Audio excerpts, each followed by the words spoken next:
masulti sa for me karon today. Sabi mo kinabuhi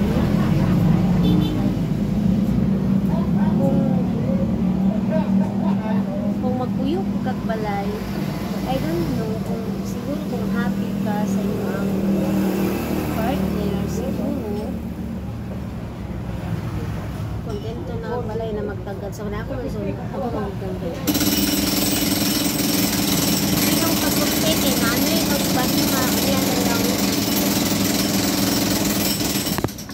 Ako magod mga langga ka na.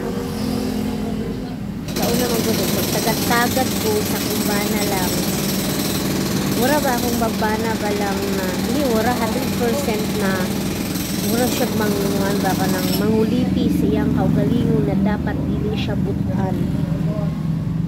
Di siya ganahan na ng butan siya, di siya ganahan na magtagad-tagad ka, di siya butan na ng time, yung oras, di po na siya ganahan o mag-uban-uban ko.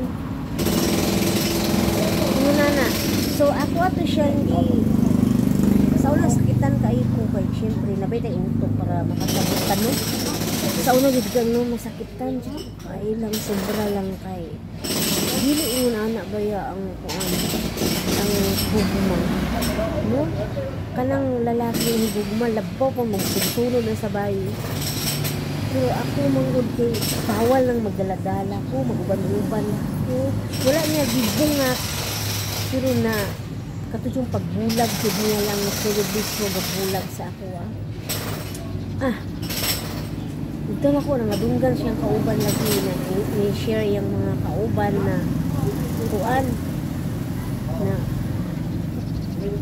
magkuan daw ko kanang kinahanglan dyan ko nung on time na moabot siya dili buya ko kinitrabaho kinahanglan gi-orasan wala man ko orasin grabe kayo siya manguan ba kanang para bitaw malimpyo siya para na ako'y daot pero wa siya kay balo na normal og ginasala babae ka na magpagad sa ka asawa pero wa po ko yung pagdali-dali eh syempre narata kanunay sa balay mingaw no?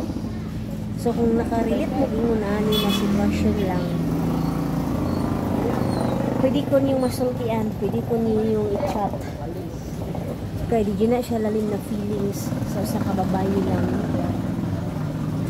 Of course, nakuhan ko lang na sana lang na